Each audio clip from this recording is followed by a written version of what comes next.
They called it a family dinner. That word, family, felt like a taunt by the time I sat down. Karen lit the good candles. Not the cheap ones from the dollar bin, but the tall glass kind she saved for holidays and apologies. The table was already set when I walked in. Cloth napkins folded into triangles. Wine breathing in a decanter she dusted off maybe twice a year. There were 2 place settings across from mine. Haley and Karen, seated like queens at a coronation. I was the servant, the one who paid for the feast. The chicken smelled good. It always did. Karen could cook, I'll give her that. The herbs soaked into the skin, crisp just right, a little rosemary, a little lemon. Mashed potatoes with the skin still in, the way I liked them. Or maybe the way Allison liked them. Hard to remember which preferences were mine anymore. Somewhere along the way I stopped correcting anyone. Haley barely looked up from her phone.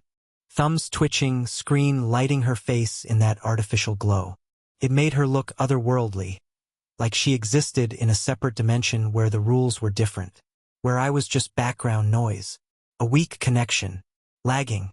I sat down at the end of the table. Not the head, that seat didn't belong to me. I took the corner. Out of the way. Like always. Karen smiled across the table. The kind of smile you give someone you don't love but still owe a debt to. So, I said, reaching for the bread, how's school? Haley shrugged, eyes not leaving the screen. Midterms. Suck. I nodded like it was something.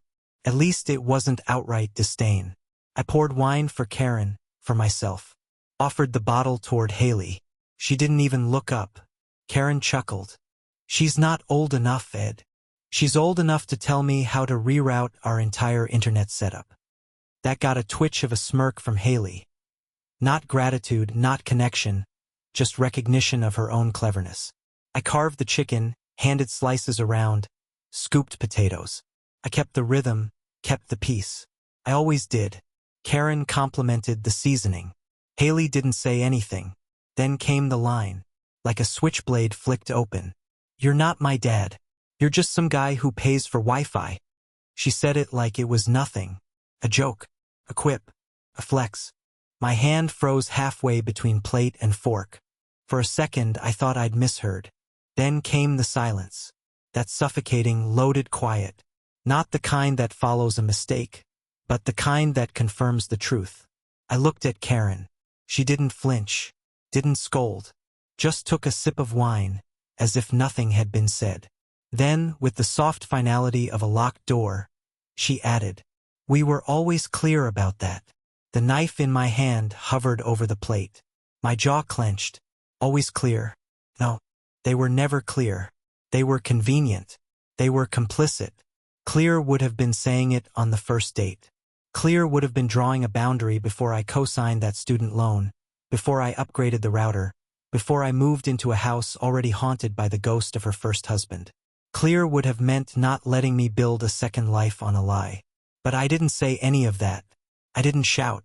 I didn't slam my fist into the table like some drunk cliché. I just set my fork down, folded my napkin, and stood up. "I'll be right back," I said, calm, like I needed to check the mail. I walked out onto the porch, closed the door behind me, and let the night swallow me. The cold hit like a baptism. Wind sliding down my neck, December sharp. Millstone, Ohio, dead center of winter's teeth.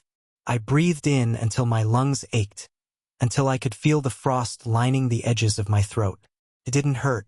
Felt like clarity. I looked at the yard. The grass I mowed. The gutters I cleaned. The porch light I rewired after Haley complained about the flicker. My car sat in the driveway, the same one I drove to the job that kept this house standing, the job that paid for the thermostat Haley adjusted without asking, the groceries she never thanked me for, the school she never mentioned unless she needed something. How long had I been the ghost in this house? A ghost who paid for everything but haunted nothing.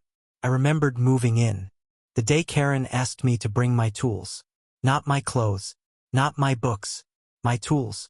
Because the upstairs bathroom had a leak and the back deck needed sanding, and she didn't want to pay a contractor. Haley didn't even come downstairs. I carried in my life one toolbox at a time, thinking it was the start of something. I was wrong. Out there, under the porch light, it all made sense. They never saw me as family. I was never invited, just accepted when convenient, and tolerated when quiet. I leaned against the railing, watched a neighbor walk his dog past the house. He nodded. I didn't nod back. I wasn't angry. That's the part people never understand. I wasn't seething. I wasn't boiling. I was done. The kind of done that doesn't raise its voice. The kind of done that moves in silence. If they didn't see me as family, I wouldn't keep pretending I was. I had spent 3 winters fixing this house. 3 years funding a life that looked like a family from the outside. Christmases with matching pajamas. Photos for the fridge. Birthday cakes with too many candles and not enough sincerity. But there was always an edge. A weight behind Haley's smiles. A hollowness in Karen's praise. I used to think it was grief. That they were still healing from the man who left them. But no, it wasn't grief. It was entitlement. They believed I owed them something. Because I walked in willingly. Because I said yes too often. Because I let love blind me. But now, finally, my eyes were open. The porch light buzzed overhead. The wind picked up. I watched the shadows bend across the lawn. I didn't feel cold anymore. I felt clear. I knew exactly what I'd do next. Not out of revenge. Not to make a scene. But because I had nothing left to give people who saw me as nothing but a utility. I would leave the lights on. But I'd stop paying for the power. I didn't sleep that night. Not out of rage. Out of revelation. I sat in my office. The smallest room in the house. The one Karen called your space, like a child might grant their father a corner of the attic for his medals. One overhead light. Old leather chair. Desk with 3 drawers. Pens, receipts, the past. I opened my laptop and logged into the bank. The glow of the screen was the only light in the room. It didn't flicker. It didn't lie. There were accounts I hadn't checked in months. Credit lines. Autopays. A savings account I opened before I met Karen. Now dry as bone. One by one I went through the numbers. Each digit a wound. Each payment a memory they didn't bother to keep. Then I saw it. Card in my name. Opened last March. Limit, $15,000. I didn't open it. I clicked through the statements. First month. Sephora, $280. Coach, $610. Plane ticket to Miami. Hotel charge. Lyft rides. Haley's name on every digital receipt. Second month. A boutique clothing store in Columbus. Purchases totaling more than my weekly paycheck. Third month. Nothing but digital gift cards and an Amazon spree. I scrolled faster. Faster. Fingers numb. Breath shallow. And then I stopped. A charge for a jeweler in Cincinnati. I clicked it. $6,430. 32 minutes inside the store. I remembered that name.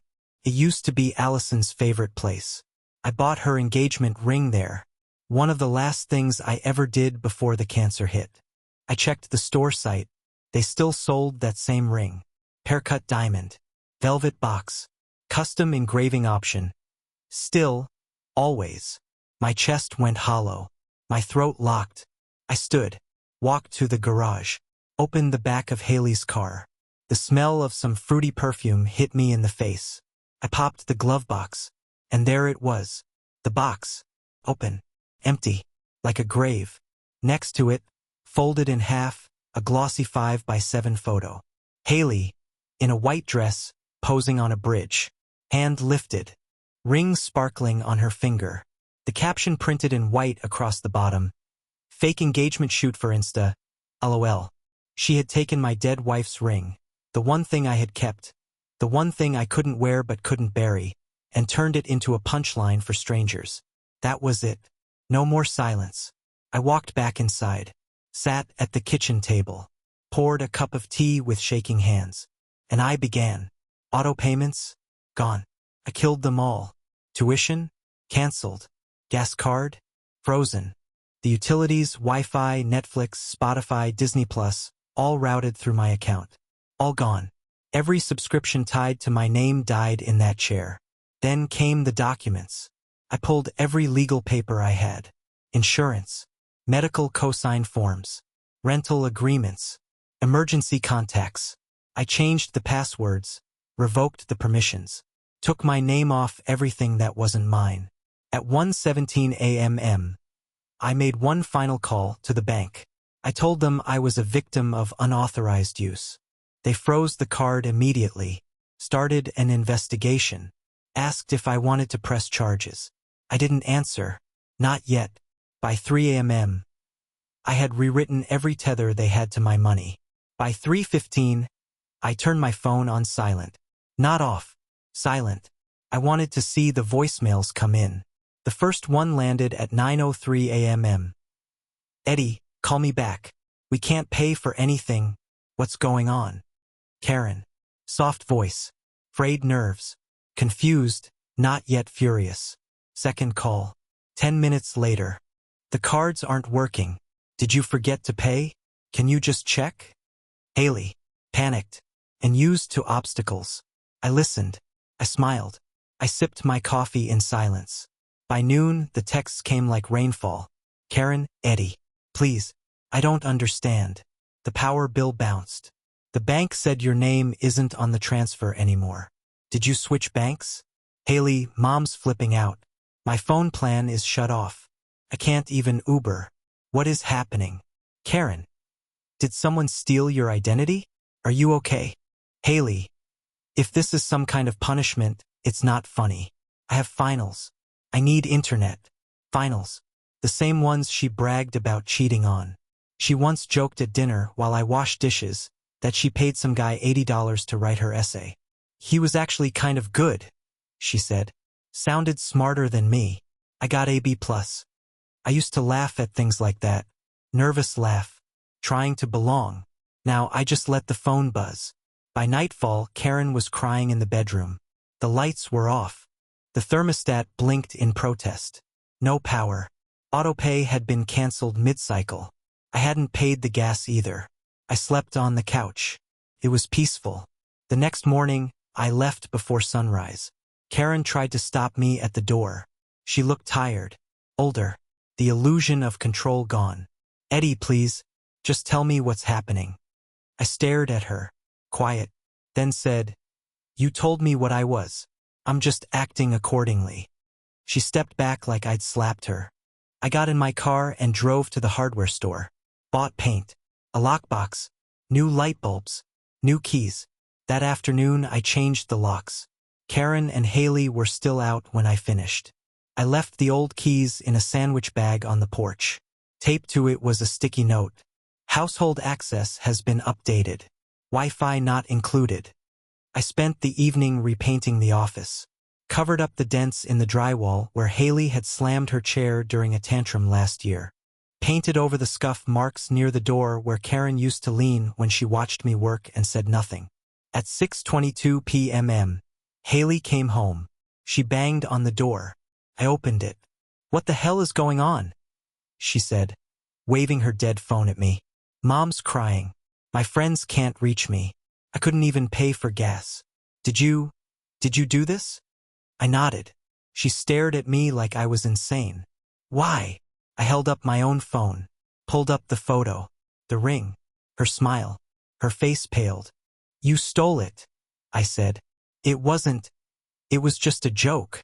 That ring was my wife's, the only thing I had left of her, and you used it for clicks. Haley's voice rose. I didn't know. Mom said it was old. She said you didn't care about that stuff. She was wrong. Haley took a step back. So what, you just cut us off? Everything? Over a ring? No, I said. Over everything. The ring was the funeral. I shut the door. More pounding. More shouting. Then silence. The next day, Karen called from a friend's house.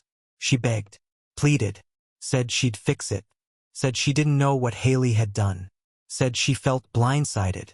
I didn't respond. The silence was part of the lesson. By Friday, the texts turned to threats. Karen, I talked to a lawyer. You can't just freeze everything. This is financial abuse. Haley, we're not broke, you know. Mom has savings. You're not God. Karen, you'll regret this, Eddie. You'll regret humiliating us. But I wasn't humiliating them. They'd done that to themselves. They had built a life off my name, my labor, my presence. They fed on it like it was owed, like I was some infinite well of money and silence. But the truth was simpler than they wanted to admit. I had been the father they denied, and now they would live without me. I opened a new savings account that week, moved what little was left, opened a P.O. box, changed my emergency contact to my brother. I called my old friend Joe, works at the credit union. I told him what happened. He laughed once, then got quiet. You should press charges, he said. Not yet, I said. Why not? Because suffering in silence was my role. Now silence is theirs. He understood. He always did. I changed my number the next morning. Left the old phone in the kitchen drawer. Karen would come home eventually, but the man she'd return to wouldn't be waiting with open arms. He'd be waiting with open eyes. They took me to court. Karen filed the paperwork 3 weeks after I cut them off. I received the envelope on a Thursday, slipped through the mail slot like a threat written on paper. The heading read Petition for Financial Relief. The accusation that I had inflicted financial abuse on Haley caused emotional distress and failed to uphold my obligations as a stepfather. I read every word in silence. Then I read them again. She used the word obligation, a word she hadn't uttered once while I was paying for tuition, for rent, for groceries she didn't even bother to carry inside. Now it was a weapon. The hearing was scheduled for early February, coldest time of the year. Fitting. I didn't panic. I didn't rage. I gathered receipts. I called Joe. He showed up at my house with a folder so thick it looked like a legal Bible. He had pulled records from our local credit union, credit card statements, wire transfers, forged signatures, photos of accounts opened without authorization. You're going to be fine, he said. I nodded. This isn't about winning. It's about ending it. The courtroom was small. Millstone didn't get many cases like this. The judge looked like he'd rather be somewhere else. Karen came in wearing gray, like mourning a version of herself that never existed. Haley followed behind her in silence. Not the firebrand who called me a Wi-Fi sponsor, but a girl pretending to be wounded. Their lawyer made a show of things. Talked about years of implied responsibility, emotional dependency, and the traumatic nature of sudden withdrawal. I sat still, didn't blink, didn't flinch. Then it was my turn. Joe stood beside me and handed the judge the folder. One by one, the pages turned. Forged applications for credit. Screenshots of Haley's Instagram, the stolen ring. Transactions marked emergency rent that led to Airbnbs out of state. Receipts for a spa weekend labeled therapy. Then the call logs. Haley contacting her biological father 3 times in 2 years. All unanswered. The last one ending in voicemail full.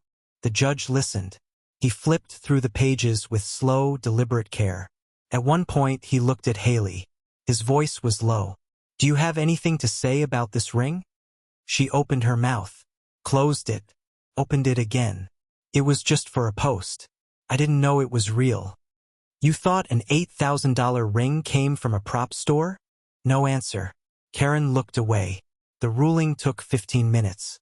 The court found that I bore no legal responsibility for Haley's finances. That my support, while generous, had been voluntary. That any accounts opened in my name without permission would be subject to criminal investigation. That Karen and Haley would be liable for all outstanding debts related to the forged cards. Their lawyer tried to object. The judge cut him off. I've seen enough. Karen didn't look at me. Haley cried. Not loud, not performative. Just quiet, bitter tears into a tissue she didn't know how to fold. I didn't feel victorious. I felt clean. When it was over, I walked out into the cold. The parking lot was half frozen. My truck sat under a blanket of snow. I brushed it off with my sleeve and drove home without turning on the radio. They moved out 3 days later. Didn't say where they were going. Didn't ask to stay. I came home from work and found the driveway empty. The bedroom stripped bare. Haley's door still had the chipped sticker that said, Queen of Everything. The mattress was gone. The Wi-Fi router had been unplugged, but not returned. I laughed at that. First real laugh in months. The silence that followed wasn't sad. It was peace. The house felt bigger without them, warmer even without the heater running. I opened the windows for the first time in weeks, let the February air roll through every room, dusted off the bookshelf, cooked a real meal, steak, mashed potatoes, a bottle of wine I hadn't shared with anyone since Allison. I even fixed the wobbly banister on the stairs, took my time, measured twice, nailed once. I started helping out more at church, fixing things for the old-timers who couldn't get up ladders anymore, replaced the roof shingles on Miss Annie's porch, fixed the hinges on Pastor Glenn's tool shed. Nobody asked for payment. Nobody offered insults. I bought a 2001 Ford pickup with cash, just like my father's, faded red, bench seat, no Bluetooth, no camera, just keys, rust, and the smell of old oil. When I drove it around town, people waved again. Not out of obligation, out of recognition. They saw me, not as a stepfather, not as a sponsor, as a man. I slept better, ate better, woke up without dread in my chest. I found the old photo albums, the ones from when Allison was still here. I sat on the couch and flipped through them slowly. Her smile, her handwriting, a letter she wrote me once, tucked inside the cover. You give too much, Ed. One day they'll take all of you if you let them. Don't let them. I read it twice, folded it carefully, put it beside the ring box. Haley never asked for it back. Karen never tried to return. And I never once thought about chasing them. People in town asked questions. Heard they left, someone said at the gas station. I nodded. Yeah, time for change. They didn't press. Everyone understood. Millstone is small, but small towns have long memories, and the story traveled fast. The man who gave, the girl who stole, the silence that followed. Everyone picked a side, but for once I didn't care. I wasn't looking to be understood. I was done explaining. I was done begging for belonging. The next Sunday, I walked into church alone, sat in the third pew, sang the hymns, shook hands after the service. When the pastor asked if I'd like to lead the men's group again, I said yes. Nobody mentioned Karen. Nobody asked where Haley had gone. They knew. They all knew. And in that knowing, I found something I hadn't felt in years. Freedom. Not from marriage. Not from responsibility. But from the illusion that my worth had to be proven through suffering. They told me I wasn't family. Now I lived like it. No more Wi-Fi passwords. No more payments. No more silent dinners full of contempt dressed as civility. Just me. And for once, that was enough. The letter came on a Monday, folded in thirds. No return address. Just my name, written in a curling, unsure hand, the kind you use when you're trying to be careful, like the paper might cut back. Inside, one sheet, torn from a notebook. Faint blue lines. Smudges where the pen had paused too long. It was from Haley. You were the one we never appreciated. You gave and we took. I'm not asking forgiveness, just telling the truth. I'm sorry. That was it. No signature. No date. Just those 4 lines. I sat at the kitchen table where she used to dump her purse and demand a faster internet speed. The tea kettle hissed behind me. I let it scream. I read the letter again. Then again. I folded it carefully once, twice, and walked to the living room. Pulled the ring box from the drawer, the velvet one that still smelled faintly of Allison's perfume even after all these years. I slipped Haley's note beneath the lid and shut it. Not out of sentiment, not forgiveness, just so I'd never forget. Regret is a strange thing. It doesn't always arrive with tears. Sometimes it comes in quiet, tidy handwriting. Sometimes it never comes at all. A week later, Karen texted, "Please talk to me." That was all. No explanation. No apology. Just 3 words that used to carry weight, now hollowed out by silence. I didn't reply. She called. Left a voicemail I never opened. Then another. We could try again. Just a conversation. That's all. She didn't understand. It wasn't about anger. It wasn't about revenge. It was about truth. And the truth was, I had already died once in that house. That dinner, that sentence was my funeral. Everything since then had just been burial. Some chapters are not meant to be reopened. Some people think doors are always supposed to stay unlocked. But they forget. Every home has locks for a reason. And I had changed the keys. Spring came early in Millstone that year. The snow melted by March. By April, the dogwoods were already in bloom, dropping white petals like soft confessions. I started working with the youth group at church again. Hammered nails with boys who still called their fathers sir and meant it. Taught them how to read a level, how to sand down old wood, how to shut up and listen when someone older spoke. They asked questions sometimes. "Mr. Barkley, you got kids?" I'd pause. "Not anymore." They'd nod, not sure what to say. Some of them would change the subject. Others would keep quiet. That was fine. I didn't need pity. I had truth. Truth is enough if you're strong enough to hold it. The house grew into itself again. Without the noise. Without the sneers. Without the dull ache of disrespect hiding behind every polite thank you. I tore down Haley's Queen of Everything sticker with a putty knife. Repainted the wall. Hung up an old photograph of me and Allison instead.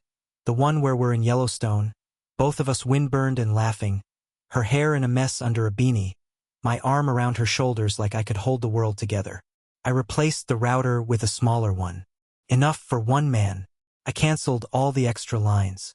Took the smart doorbell offline. It had recorded years of packages, arguments, silence. I didn't need to watch that footage anymore. I built a bench for the porch. Simple. Sturdy. Sanded it smooth, varnished it by hand. Sometimes I'd sit out there with coffee and just watch the light change. Watch the way peace settles over a place like dust. Slow and quiet and constant. A neighbor came by one morning. Mrs. Finkel from 2 doors down. She brought a jar of peach preserves and said, "I heard you're on your own now." I nodded. She hesitated. "Good. You're better without M." I didn't argue. People see more than they say. They always do. I got a dog from the shelter. Big mutt. Bad hips. Eyes like he's seen war. I named him Buck. He doesn't talk back. He listens when I speak. We go for walks twice a day. Past the park, down by the river. Every now and then someone waves. Sometimes they stop to chat. And every time, without fail, they mention the same thing. "You look better these days, Ed." And I do. I look like myself again. Not the version of me that folded napkins and paid bills and swallowed pride like medicine. Not the man they thought would stay no matter what. But the man who remembered who he used to be. I started writing again. Just small things. Letters I never send. Stories I don't share. Reflections, mostly. Not for them. For me. Because healing isn't about getting answers. It's about making peace with the questions. Sometimes I still ask them quietly. What if I had spoken up sooner? What if I had said no before they bled me dry? What if I had drawn the line before they painted me out? But I know the truth. Some people only see your value after you vanish. Some children only understand fatherhood when it's too late. And some women only remember loyalty when they lose what was never guaranteed. Karen thought love was an endless well. She never saw the cracks in the stone until the water ran out. Haley thought generosity was a right. She never learned that every gift carries a receipt. Not of money, but of respect. And me? I thought patience could earn love. I thought sacrifice would one day be honored. I thought showing up every day would make me real to them. I was wrong. But I learned. I learned that giving without boundaries isn't noble. It's suicidal. I learned that silence isn't peace. It's surrender. I learned that being a stepfather means being the first blamed and the last thanked. And I accepted it. I accepted it without bitterness. Without vengeance. Just clarity. Months passed. I never saw them again. Karen's name faded from the mail. Haley's perfume finally stopped lingering in the bathroom vents. Their ghost stopped knocking. Sometimes I wonder if Haley ever told the full truth. To friends. To a therapist. To herself. Sometimes I wonder if Karen thinks of me when the rent's due. When the car breaks down. When the internet cuts out. I wonder if she remembers the man who paid and fixed and endured. or if she only remembers the man who finally walked away. But I don't dwell. Not anymore. Because I walk into my home now and I don't flinch. Because the walls don't echo with judgment. Because the man in the mirror doesn't look like a stranger. And because I know deep in my bones that I was never cruel. I was just done. So now I ask you, was I wrong? Was it heartless to draw the line? Was it selfish to demand respect after years of giving? Or was it the only way to survive? Would you have stayed? Would you have paid? Would you have smiled through it all, just to be told you were never one of them? Tell me, would you have endured it? Or would you have walked away? Just like I did? Because sometimes love is letting go. And sometimes closure isn't a conversation. It's a locked door. And a man who finally throws away the key.